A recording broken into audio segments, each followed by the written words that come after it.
Et salut tout le monde, c'est MT, j'espère que vous allez bien, car aujourd'hui je vais vous parler de ceci.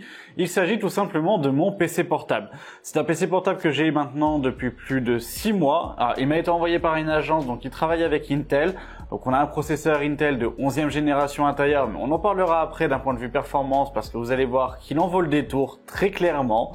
Ce n'est pas un PC gaming, mais on peut aussi y jouer en fonction des jeux et vous allez le voir après avec mes tests. Si cette vidéo vous plaît, n'hésitez pas à mettre un pouce bleu, à vous abonner en activant la cloche des notifications, à me dire directement en commentaire si ce type de vidéo et de présentation vous plaît. D'ailleurs, comme vous pouvez le voir, je suis en train de changer de décor. Dites-moi aussi, du coup, qu'est-ce que vous en pensez et dites-moi ce que vous rajouteriez là. Enfin bref, vous me dites ça directement, donc soit en commentaire, soit sur mes différents réseaux sociaux. Mais avant de commencer la présentation de mon PC portable, cette vidéo est sponsorisée par le partenaire de la chaîne qui est YourCDKey. Donc je vous mets un timecode si vous souhaitez passer la sponsor, sinon je vous dis à dans une minute pour la présentation de mon petit PC portable. Et là on se retrouve sur le site de YourCDKey, donc ce qui va nous intéresser ça va être les clés Windows 10. Donc on va directement chercher donc la clé Windows 10 Pro, qui est une clé EOM, donc utilisable une seule fois. C'est une clé légale, mais c'est utilisable une seule fois. Elle est à 16,40 €, mais avec le code MHT18, on fait tomber à 13,45 €, donc moins de 14 €. Personnellement, moi, j'utilise directement ma carte, parce que du coup, en soi, j'ai confiance et que j'ai acheté plusieurs clés chez eux, donc du coup, il n'y a pas de souci. Donc avec FasterPay, il faudra juste créer un petit compte à côté pour enregistrer votre carte, et puis c'est tout. Après, on retourne directement dans notre espace personnel. On va cliquer sur « Voir la clé secrète » pour pouvoir voir toute la partie de la commande.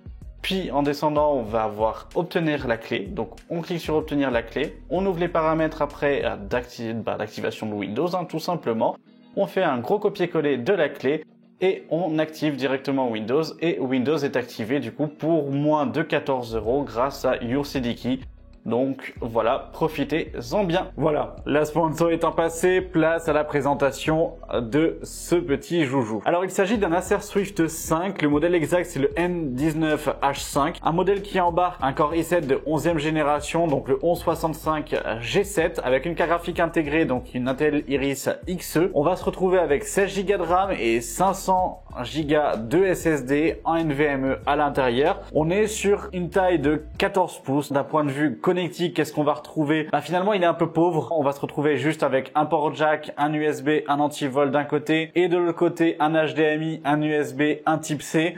En ce qui concerne la batterie et la partie consommation, je suis resté sur le cul. Là, on se retrouve pour la bureautique au bout de 11h, 11h30, très clairement, sans aucun problème. On arrive en fait à 21% de batterie au bout d'11 heures d'utilisation. Pour la partie productivité, on est plutôt aux alentours des 8 heures. Donc ça aussi, ça permet de remplir une journée complète sans avoir besoin de le brancher. Pour la partie gaming, c'est là où ça pêche un petit peu. On va être aux alentours des 4-5 heures.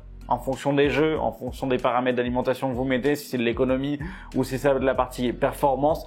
Après, c'est pas son usage principal, c'est pas un PC gamer, même si on va pouvoir jouer dessus, qu'on obtient de bonnes performances. D'un point de vue chauffe, personnellement, même avec un rendu vidéo au bout d'une demi-heure, je n'ai pas eu une chauffe excessive, c'est-à-dire que je suis pas monté supérieur en fait à 72 degrés.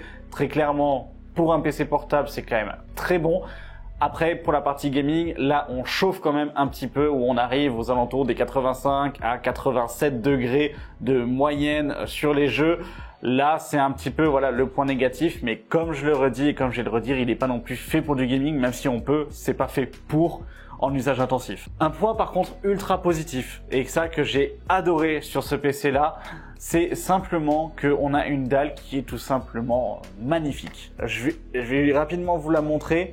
Elle est super agréable en fait d'un point de vue visuel. On est vraiment sur une dalle qui est très claire, qui est très jolie, avec une partie tactile, donc ça c'est un plus, c'est vraiment très agréable, mais c'est aussi un de ses défauts et on le verra dans la fin de la vidéo. Je vais vous exposer justement les avantages et les inconvénients de ce PC là. Avant de passer par justement les inconvénients et les avantages et la conclusion, on va passer au test réel du coup de ce PC, en sachant que en termes de tarification, ce PC-là est proposé entre 1300 et 1500 € en fonction des revendeurs, donc ça fait quand même un petit budget. Au niveau des tests, j'ai pu tester avec des logiciels professionnels et après je suis allé du coup sur la partie gaming. Donc en ce qui concerne les tests professionnels, tout d'abord j'ai testé avec ce qui me concerne le plus. Donc pour commencer avec de la modélisation 3D à destination donc de l'impression par une imprimante, et ben j'ai pu modéliser sans aucun problème une petite figurine, un petit support, ça a pas lagué, j'ai pas eu de problème, j'ai pas eu de délai de chargement pour les librairies etc. en fait dessus, j'ai vraiment eu aucun souci. Moi je modélise sur Fusion 360, donc très clairement j'ai eu zéro problème. Pour tout ce qui est photo, que ça soit sur Lightroom ou que ça soit sur Photoshop, je n'ai eu aucun souci pour la retouche, pour du chargement, pour de la librairie générale. Franchement, je n'ai eu aucun bug, aucun plantage, aucun ralentissement, mis à part un temps de chargement classique des médias, mais en soi que tout le monde aura et ça se fait vraiment en quelques secondes. Donc là, franchement, j'ai été épaté et c'est vraiment très agréable parce que finalement, je me retrouvais avec les mêmes performances presque que mon PC fixe avec un Ryzen 9 et une 2080 Ti dans ce PC portable. Donc c'est vrai que c'est quand même assez agréable. Là où on va commencer en fait à avoir des difficultés et à atteindre les limites de ce PC, ça va être pour la partie montage vidéo. Alors pas la partie création à l'intérieur, ni le derushing, ni le fait de pouvoir justement faire tous les cuts, les animations, etc. Parce que ça se fait sans aucun problème. Ça va être la partie de rendu. Comme j'ai dit juste avant, ma machine principale, je suis sur un Ryzen 9 3900X avec une 2080 Ti et 32 Go de RAM. La vidéo que j'ai pu rendre et que j'utilise pour faire mes tests de rendu sur tous les produits que je teste, que ce soit processeur, carte graphique, etc. C'est la vidéo que j'ai faite sur la présentation de mon boîtier, donc le 1000D de chez Corsair. Je vous la mets dans le i en haut à droite si vous souhaitez la voir. Avec ma machine principale, j'étais sur un temps de rendu de 9 minutes 31. Avec cette machine-là, j'étais à 38 minutes 20.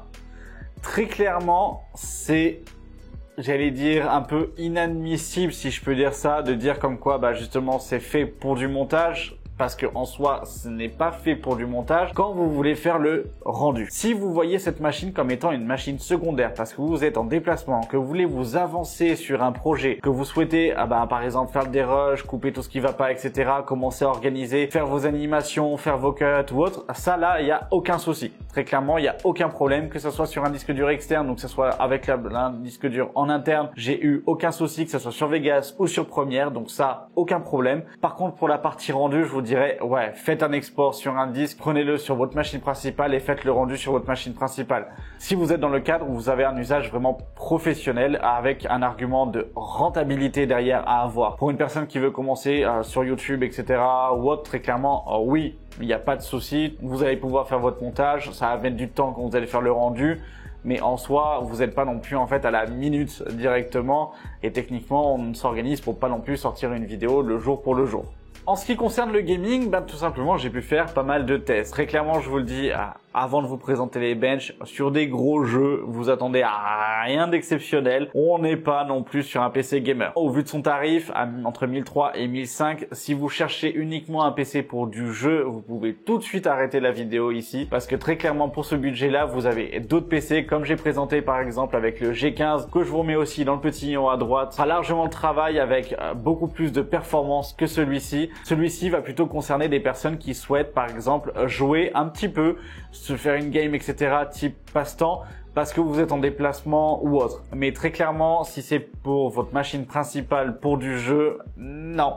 Non, je vous mets, si c'est le cas, dans cette même ordre de budget, 2 ou 3 modèles directement en description qui pourraient correspondre et qui seraient du coup de bonne qualité pour justement un usage 100% gaming. Bref, là maintenant, je vais vous présenter directement les résultats en jeu. Et là, comme vous pouvez le voir, les résultats sont totalement hétérogènes. On se retrouve avec un Warzone à 26 FPS en 1080p. C'est totalement injouable. Sur Assassin's Creed Valhalla, on est à 30 FPS, donc ça peut convenir à certaines personnes, etc. Moi, personnellement, ça me gêne pas trop, même si c'est un peu saccadé ou autre. Sur Shadow of Tomb Raider, on a une petite amélioration. On gagne à 14 FPS, donc on est à 44 FPS. Apex, on est à 45 FPS, donc pour un jeu compétitif, c'est pas très bon, très clairement. Sur Hellblade, on est à 48 FPS, là très clairement ça se joue.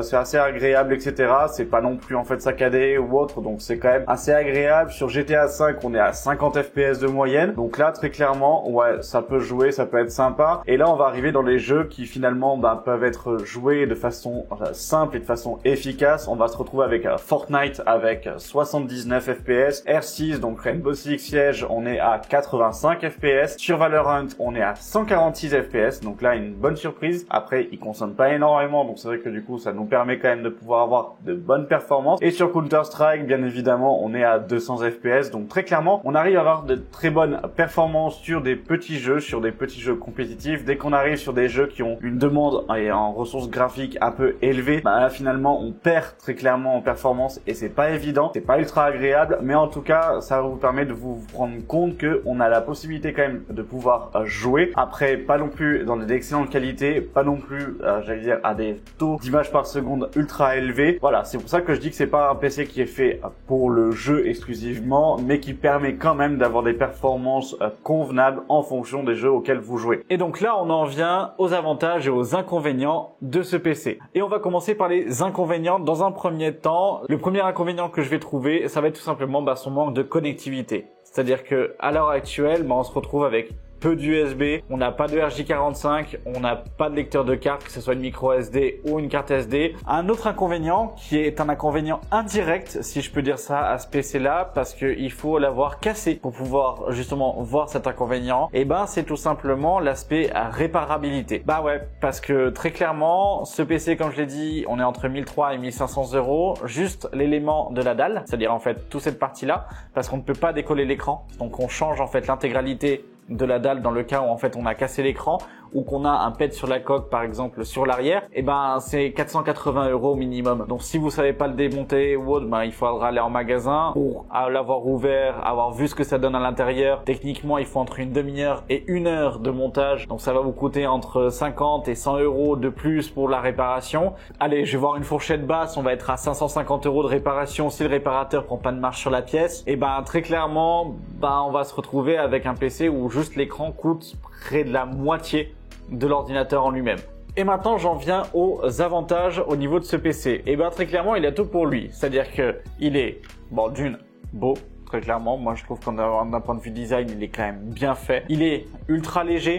En termes de performance, il y a tout ce qu'il faut à l'intérieur pour un usage mixte, professionnel comme particulier, voire sur la partie gaming pour du casual. On a une dalle d'excellente qualité, on peut travailler à n'importe où sans aucun problème, la batterie ne nous lâchera pas. Vis-à-vis de la partie chauffe, très clairement ce PC chauffe très peu, vraiment. J'ai vraiment pas eu de problème de chauffe dessus, j'ai pas eu de shutdown parce que justement il était trop chaud ou autre. Pour moi, il n'y a pas réellement d'autres avantages que ça parce que ça fait déjà tout, très clairement. En gros, à qui s'adresse ce PC? En fait, ce PC s'adresse vraiment aux personnes qui ont une utilisation nomade, qui ont une machine principale au bureau ou à la maison, qui souhaitent pouvoir travailler et avancer sur le travail lors de déplacements, pouvoir par exemple se détendre avec un film avec une excellente qualité de dalle et pouvoir un petit peu jouer en fait à des jeux, j'allais dire en fait simples comme des gros jeux. Très clairement, ce sera à vous que ça va s'adresser ce PC. Si vous avez un usage mixte et un usage vraiment polyvalent de votre ordinateur. Si c'est vraiment uniquement pour du jeu, je vous le déconseille. Si c'est 100% de la bureautique, je vous le déconseille parce que finalement, il est trop puissant, si je peux dire ça, pour l'usage que vous en avez réellement.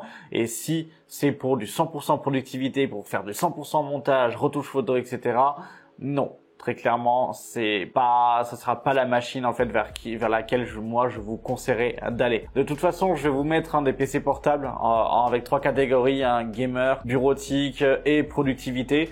Qui vont souvent être aussi des PC gamers mais avec un peu plus de capacité. Je vous mets tous les liens directement en description. Donc voilà, n'hésitez pas à aller voir si ça vous intéresse. Sur ce, j'espère que cette vidéo a été assez complète, qu'elle vous aura plu. J'espère avoir fait tout le tour du coup de ce PC. N'hésitez pas à me dire directement en commentaire ce que vous en avez pensé. N'hésitez pas à mettre un pouce bleu et à vous abonner en activant la cloche des notifications si cette vidéo vous a plu.